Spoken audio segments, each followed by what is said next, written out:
I'm Will Gibson. I have the honor of serving as the faculty director of this wonderful house. I'm delighted that I'm here at this time. I am part of a long legacy of faculty leaders in this house, so we're delighted to be here. And many of you are in the mix right now. But right now, it's my pleasure, because it's the heart of W.E.B. Bois College House. Students, we're going to hear from Excelano. So welcome, Deborah and Laura. All right. You here? Thank you.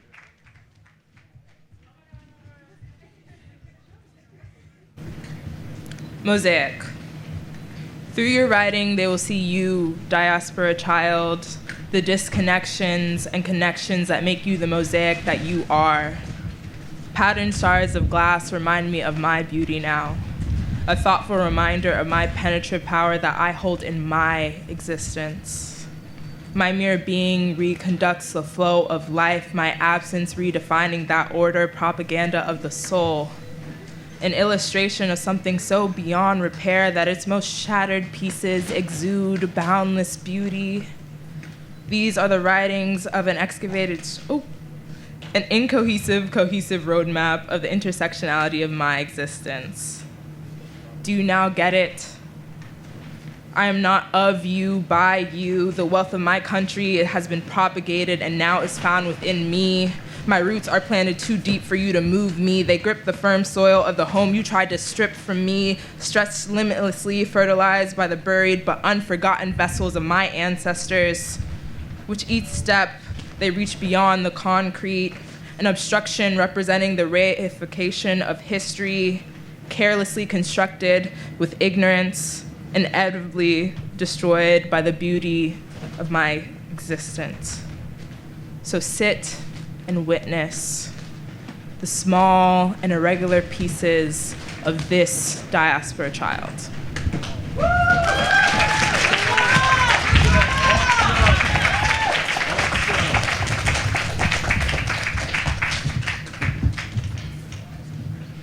Love letter to my sisters and Black women everywhere. Today we are possible, so I'll only ask a few things of you. Feel affirmed by the fact that our existence shapes more than trends and fads. We move mountains and shift tides in our stride toward everything that is. Embrace the love and joy that our ancestors dreamed of. Become what you desire and more, because you are beyond worthy, more than enough, and loved beyond your greatest imaginations. I feel the deepest satisfaction in just knowing that you are here. So breathe in everlasting peace. Breathe out any remnants of self-hatred by commanding presence in your footfalls and footsteps towards this firm knowing that I have your back, even on days when you don't feel like yourself. Bask in the warmth of your own skin. Laugh until your heart joins in. There is nothing more valuable than this melanin. Smile until the sky breaks and allow the sunlight to touch your eyelids. Visualize your highest self and remind her that you are allowed to be sad or soft or angry or worried or heartbroken, only to be picked up by the love of this community. Never hold back on your vulnerability as you walk on ceilings shattered. Have gravity question the essence of your being in all of your magic. You are a solar system, full of mysteries and truths. Let love in. Breathe. This is an act of war, rebellion. We'll sleep in the sky together, above the noise and into the halos of light, flinching at nothing, holding gravity up with us too. Allow your heart to remember this love, today, tomorrow, forever. Thank you.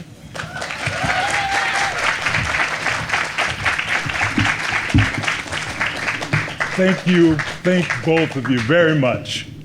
And now we're going to invite the inspiration to come. As they prepare to come out, we want to recognize and thank everyone for coming out. But this is really an opportunity for me, on behalf of the House, to say thank you to all of the people who've ever served as staff in this college house. If you're an RA, if you were a GA, if you were a house director, if you were a house dean, if you were the faculty leader, we thank you so much.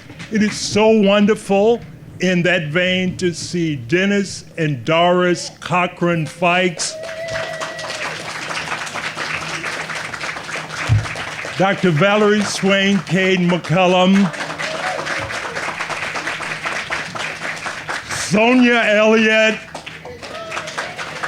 Where's Sonia? This you all should know. I don't know if he's arrived yet. My boss, my dear friend, she was the House Dean when our beloved Vice President and Chaplain lived in Du Bois. I have some. All right, inspiration, please. Thank you.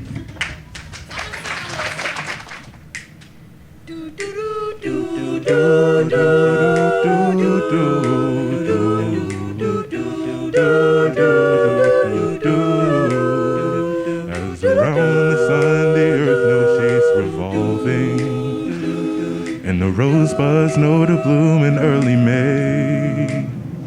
Just as hay knows love's a cure, you can rest your mind assured I'll be loving you always. As now can't reveal the mystery of tomorrow, but in passing we'll grow older every day. Just as all is born is new, do know what I say is true. I'll be loving you always. Until the rainbow burns the stars out in the sky. Always. Until the ocean covers every mountain high. Always. Until the dolphin flies and parrots live at sea. Always. Until the dream of life and life becomes a dream. Did you know that true love asks for nothing? Her expectancy is the way we pay. Did you know that life has given love a guarantee to last through forever and another day? Just as time knew to move on since the beginning, the seasons exactly when to change. Kindness knows no shame, know through all your joy and pain, I'll be loving you always. As today I know I'm living, but tomorrow could make me the past, but that I mustn't fear. For I know deep in my mind the love of me I left behind, 'cause I'll be loving you always. Until the day is night and night becomes a day. Always. Until the trees and seas just stop and fly away. Always. Until the day that Satan is for. Always. Until the day that is the day there are no more. Did you know you're loved by somebody? Until the day standing right to left. Always. Until the earth just for the sun denies itself. I've been loving you Until the forever. nature says the work is through. Always. Until the day that you are me and I am you. Always. Until the rainbow burns the stars out in the sky. Until the ocean covers every mountain high. Always.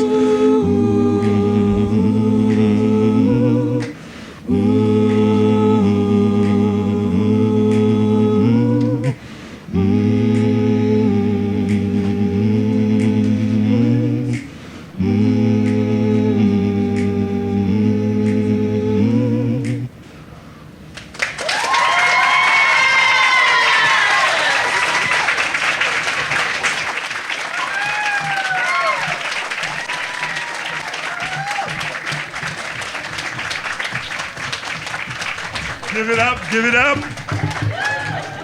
All right. Thank you, Inspiration. And now it is really my pleasure to present to all of you our interim president, Dr. Wendell Pritchett.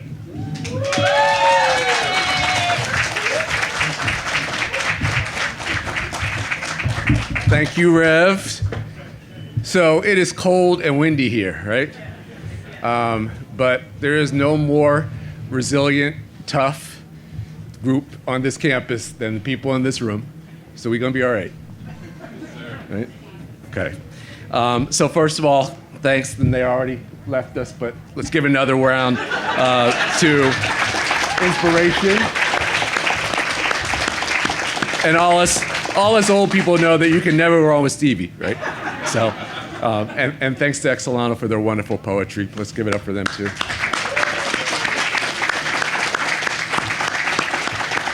All right, so even though it's cold and windy, it's great to be here. It's great to be here for this really important anniversary. It's uplifting and humbling, reflecting on the people and the events that brought Du Bois College into being.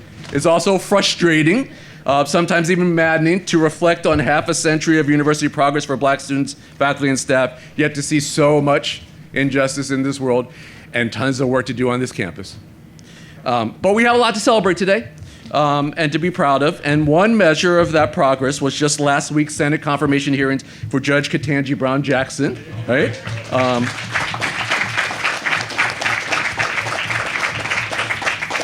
So if you were tuning in, you were as proud as I was to see one of the legal luminaries who introduced Judge Jackson, my colleague and fellow Penn Law faculty member Lisa Fairfax, who is a presidential professor and co-director of the Institute for Law and Economics. She was one of the people who introduced the judge. A greater testament to one's character or a more moving introduction you couldn't wish for from a close friend if you didn't hear it. So most powerful, I think, was when Professor Fairfax talked about their time as college roommates. They were college roommates. And about how profoundly their friendship and the people they've become took root back then. Like for all of you. At a critical time in their lives, they made that place their home, and the people around them their family by choice. So on the occasion of the first nomination of a Black woman to join the U.S. Supreme Court, far too long, Professor Fairfax drew a bold, bright line connecting those college dorm days back then with the enormously important work unfolding right now. So I know what you're thinking. That's a lot of pressure to put on a dorm room, right? Sorry. But I am thinking of that today as we celebrate this home and this family. So you here know, perhaps better than most, all of you know, that a college house isn't just a stack of dorm rooms, right? And you know that Du Bois College House residents aren't merely a collection of random students, right? It's most fitting that you've named the celebration a family reunion, right? That's what this is, a family reunion. And like a family, you've worked hard to arrive here together. So over generations, students have put in the sweat equity, the resilience and persistence, the hard work, the joy, and the excellence that so distinguishes Du Bois College House at its creation and throughout 50 years of achievement. During that time, legions of Du Bois residents have worked together to overcome resistance toward the aims and the very existence of this community. Penn owes very much to them and to you. When Professor Fairfax spoke at the Senate hearing, she perfectly captured something I'd like to share with you now. It's what I see in Du Bois residents doing for one another and for Penn. So Fairfax said of Jackson, quote, "She told us you can do it, and here's how. She showed us how, by the power of her example of hard work, preparation, and excellence that transforms the seemingly impossible into the achievable." That's what Professor Fairfax said. So back in the 1960s and 70s, when Kathy Barlow and others were fighting for a home for Black students on this campus, much seemed impossible. Nevertheless, they transformed the seemingly impossible into the achievable. The achievable. That's a bold and proud legacy, and one that pays homage to the incomparable legacy of Dr. W.E.B. Du Bois. For 5 decades, the Du Bois College House has sent forth students and alumni who have used their talents to advance the cause of equity and social justice. I think Dr. Du Bois would be very proud, and I am too. So thank you on behalf of Penn. Congratulations on 50 extraordinary years, and here's to an even brighter future. And it's now my pleasure to hand things off to our fantastic Du Bois College House faculty fellows, Dr. Audrey Mbeji and Dr. Crystal Strong. So please give it up for them.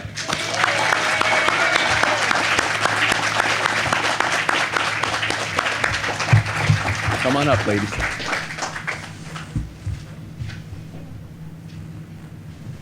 Come on up. All right.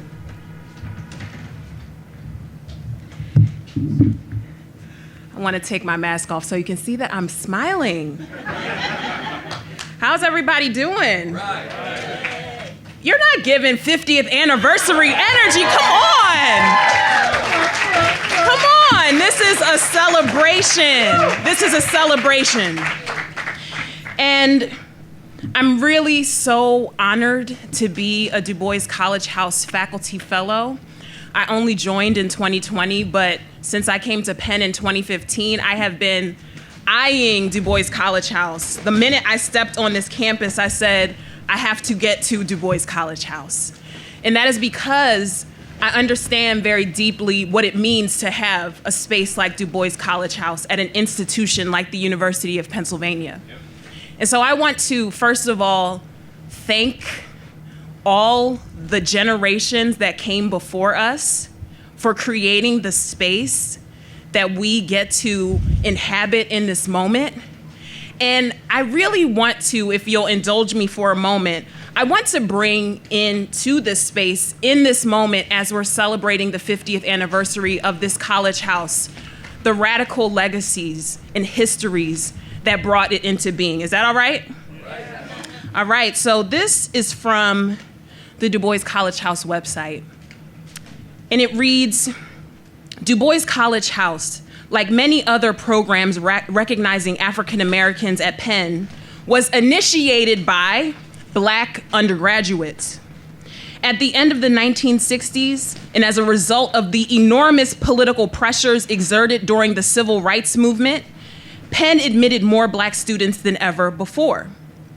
The number of Black students often doubled yearly. Unfortunately, these largely unwelcome students were left abandoned in a hostile environment. This is probably not surprising, right? Adjusting to Penn was an undertaking that was met with adversity.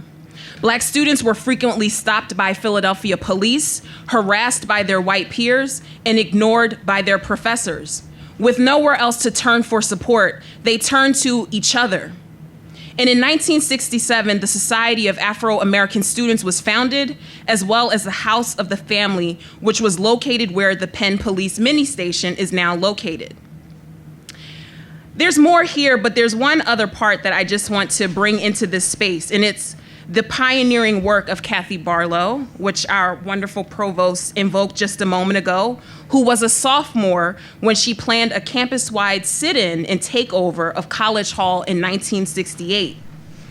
And it goes on to talk about how the Du Bois College House's founding was a result of that sit-in, but also the years of struggle and pioneering experiences of Black students at Penn. What feels very important to me to name in this moment that as we are celebrating Du Bois College House, let's remember that it is the product of struggle. Struggle, right? Activism, a broader movement that sought to defend Black people and see us with all the fullness of our humanity experienced, not unlike what we are in the midst of in this moment, right? And so I think it quite appropriate that we appreciate Du Bois College House as a representation of a moment of struggle that we are situated still within the legacy of. And I want to just close with some words from our beloved W.E.B. Du Bois. It's from a 1910 essay that I think also speaks to the significance of Du Bois College House and why it is so important that we mark 50 years. A lot of institutions, programs do not get to see 50 years, right? And so he writes in 1910 in a little essay called The College Bred Community.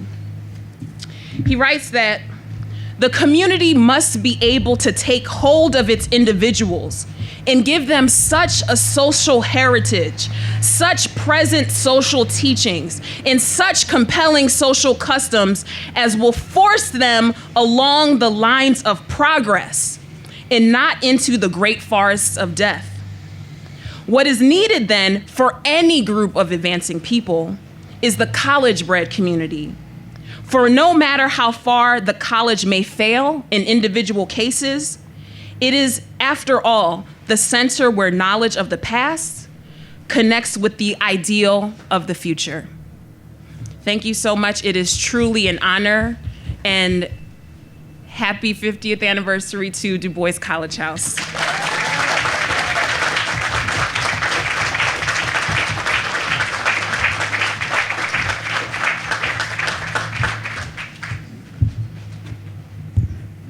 Good afternoon, everyone. I am so deeply honored to be a part of this very important event celebrating the 50th anniversary of Du Bois College House. And I am so thankful that we are all here celebrating together what we are supposed to be doing based on the legacy of Du Bois, who wanted to see people together, who not only saw people in the United States or people on the islands, but also respected people on the continent of Africa. For me personally, I am deeply honored to be a faculty fellow in Du Bois College House that holds and keeps the legacy of somebody, of a human, a very decent human being, a very decent scholar, a very decent person who respected people, who saw people for who they are.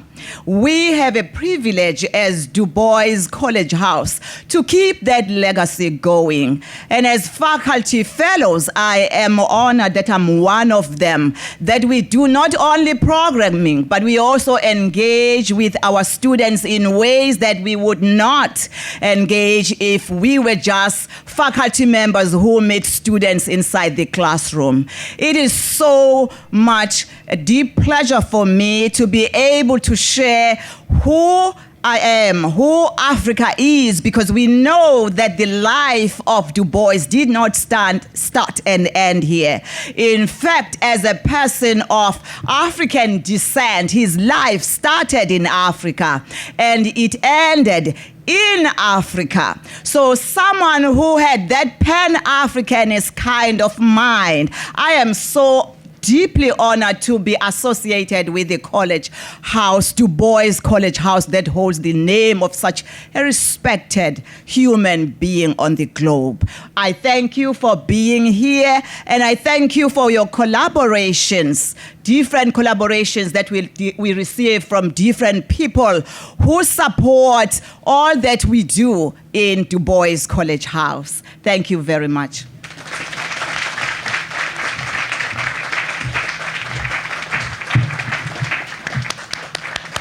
Thank you, Dr. Crystal, Dr. Audrey. I think some of you don't live in Du Bois. You're getting a sense of the flavor and the richness of the leadership in the house and the programming that happens here because of Dr. Crystal and Dr. Audrey. Give them a hand again, please.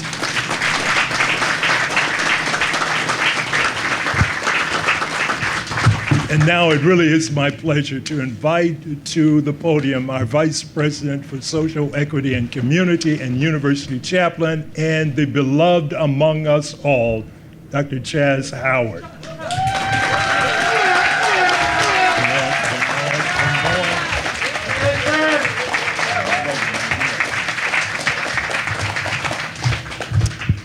Hey, good afternoon, everybody. It's so good to see you all. And there's so many warm, familiar faces who lived in this home, who I got to live with over the years. I want to say a couple of things. First, greetings to our university president, Wendell Pritchett.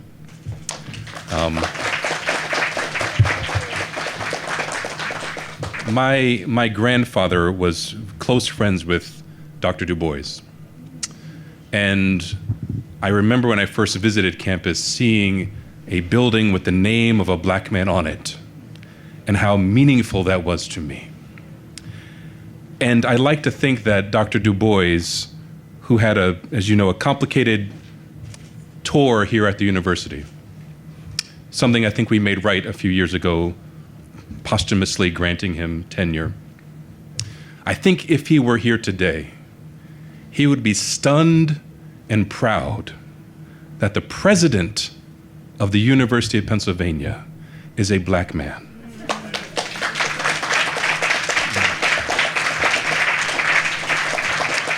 Don't ever take that for granted. It is a big deal, and more than that, just a good man. So thank you, sir. I would not miss this day. I lived here for 3 years. I lived like right there. The one place with like a patio there, I lived there my freshman year when I was 18.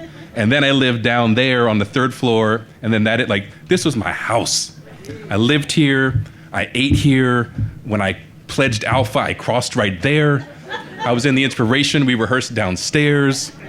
I got hugged and yelled at by my house dean, Sonia Elliott, right there. Like, this is home. It's not a dorm, it's a home. It's a home that I and hundreds, if not thousands of students were raised in. Like my local parentis was here. My big brother, Brian, was there. He looked out for me. He was a GA when I was here. Like, these cats used to beat us up in Du Bois Bowl, which we played. There's no field there. There was this intramural football league called Du Bois Bowl. And the old heads somehow always scheduled to play the freshmen right at the beginning of the year and tore us up. But we're so good to us after the game. Were so good to us and loved us there. And there's just so many traditions. We had a Valentine's Day lunch that was there, and formals, and we used to party in the multi-purpose room and sweat it out and steam on the wall. It was a wonderful place. Home away from home. Y'all still have fun. I saw your the yacht party, the BSO yacht. I know what y'all doing. I know what y'all up to. I want to say one thing, and then I'll sit down. The gift that Du Bois has been to so many of us is, I think, the gift that we must be to other people. There's a wonderful author who Reverend Gibson introduced me to, named Henry Nouwen. And he said that there is no population that experiences homelessness as much as college students do. And that's not at all to make light of the real experience of unhoused individuals. But the experience of being away from home for 4 years, I think it's true with graduate students too, can be disorienting and scary and painful. But this is what we try to do every day for y'all, for each other, is make a home. This is the work that Dr. Kozum was doing in the College House system. Making a home, not just a dorm, not just a building, but a home for people who can feel like they're floating away. So many of us, I think, feel disconnected right now. And so if there's a challenge, if there's a charge on this 50th, I think it's to make a home, to bring a home to people, to love people. And the way that people have been loved in this place, thank God, for 50 years. I remember our 25th. I'm happy for our 50th. I look forward to the 75th and 100 years of this place someday. I may not get there with you, as they say, as Dr. King said. But I hope my two girls and my little buddy here probably will be at the 100th. And congratulations, Du Bois. Welcome home, everybody.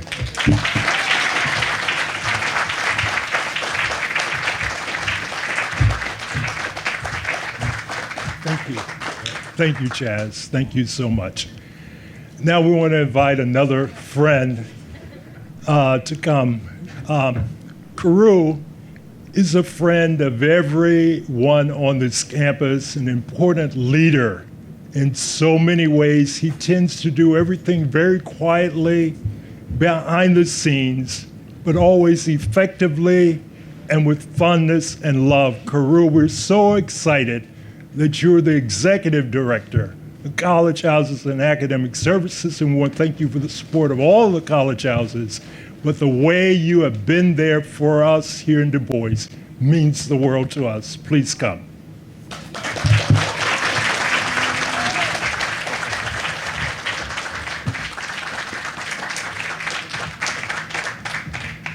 So I didn't think I'll be wearing a scarf on April 1st, but welcome back to Philly. And for me, this is a homecoming of sorts. I was away for 3 years, and then life sort of happened, and I felt like I needed to be close to family. And I thought of Penn, and I thought of Philadelphia. So I feel very privileged to be back here in the University of Pennsylvania in the role that I have in trying to provide the home that all of us deserve. I'm here to just share a few words from our faculty director, Dr. Lisa Lewis, who could not be here, unfortunately, but she wanted to send a few words. A conference finds me sending this brief note, congratulations from Rhode Island. However, I did not want to miss an opportunity to congratulate the small house with a big happy 50th anniversary. Amazing residents, amazing staff, amazing faculty. Congratulations. The other reason I'm up here, and I know he's going to be annoyed that I'm doing this, but he would never center himself. But I want to thank Will Gibson.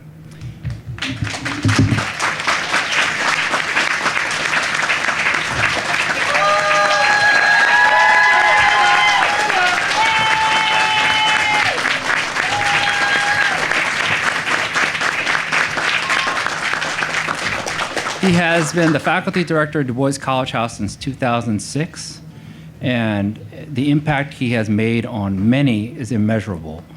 Will, you will be missed, but the impact you will make will be in the bricks, the people, and the community of Du Bois. And we have a little gift for you that I want to be able to present to you. So come back up.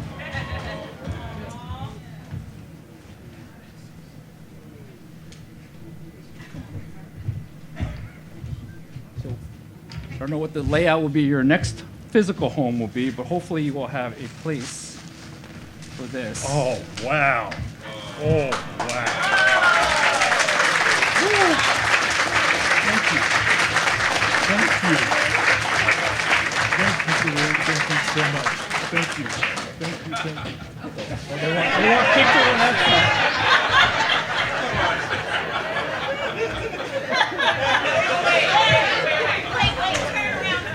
Okay. Oh, Eric. Thank you. Thank you, Kareem. I'm going to turn it back to our MC, but thank you so much, Will, for everything you've given. And thank you so much. I appreciate it. All right.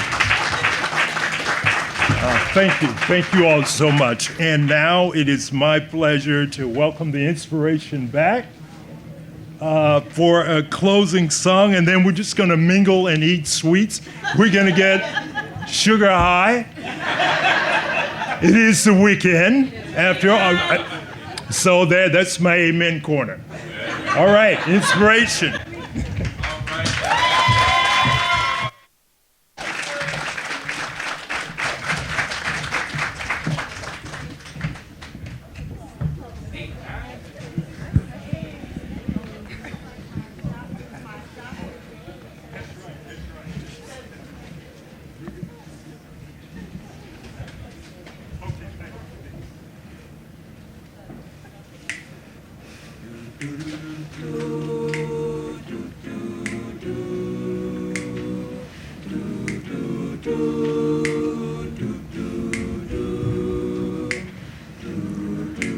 What would I do if I could suddenly feel and know once again that what I feel is real? I could cry, I could smile, I could lay back for a while. Tell me what would I do if I could feel?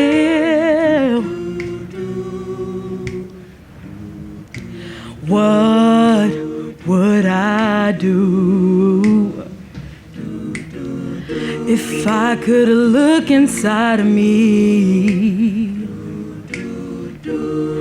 and know how it feels to say I like what I see? then I'd be glad, so glad to share all that I have inside of me. Yeah. The songs my heart might read would be more than glad to sing. And if a tear came to my eyes, think of all the wounds they made. And just to think from the time I could spend being vulnerable, oh babe, oh tell me, what would I do? Oh, tell me what, tell me what would I do if I could feel, oh, if I could feel, oh, if I could feel.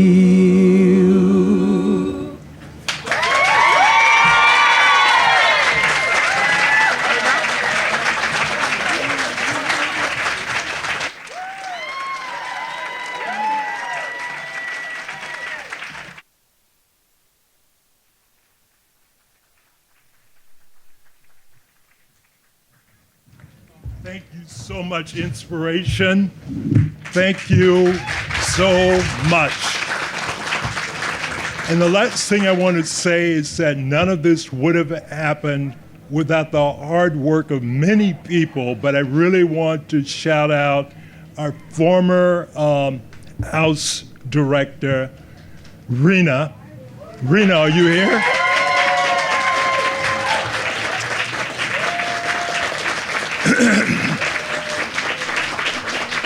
Who started working on this months ago? Shalala, where are you? She went inside. And the person who answered, Lulu, thank you. Where's Catherine McDonald? Where's Catherine? Catherine, thank you. Miss Jane, is Miss Jane?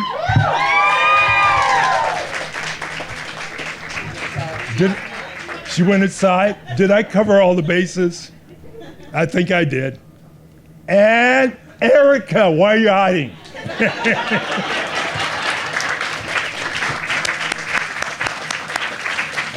This is literally the kickoff. We're going to celebrate throughout the year. I'm looking forward to coming back, enjoying, but there's sweets over here, so mingle and eat. God bless you all.